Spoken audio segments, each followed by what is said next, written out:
The Watch 5 Pro offers a 60% bigger battery than the Watch 4 thanks to a 590 mAh battery compared to the Watch 5's maximum 410 mAh for the 44mm version. What that means in terms of the watch's time between charges is around 80 hours, essentially double that of Watch 5.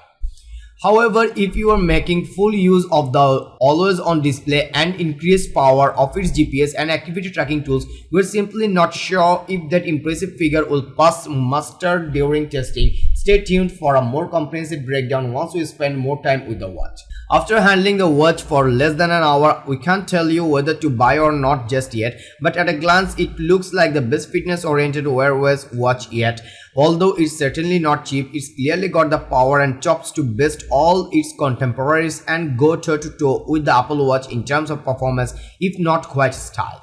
With rumors of a rugged Apple Watch 8 on the horizon, it's interesting Samsung got there first with the adventure-focused Watch 5 Pro, but will true outdoor enthusiasts will ditch their Santos and base Germans in drops and embrace Airways? We'll have to spend more time with this watch to find out. The Samsung Galaxy Watch 5 Pro is Samsung's latest and potentially best smartwatch yet. It's certainly pitched as the wearable companion most ready to climb Mount Everest or at least a steep hill with you.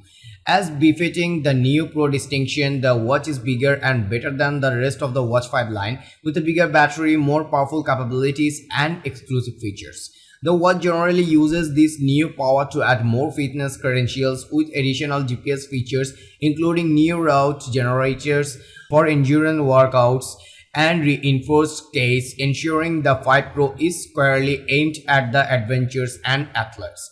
Otherwise, the watch retains all its younger siblings' more holistic health kits, including improved sleep tracking and body composition, alongside great smart functionality courtesy of Wear OS, taking and receiving calls, music controls, and an Exynos W920 dual-core 5nm chipset powering the whole thing. At this early stage, it certainly seems like everything you want in a fitness-oriented Wear OS watch. That's all for today. Thank you for watching. If you like the video, feel free to share with your friends and keep watching Best Buy to get your top-notch day-to-day commodity.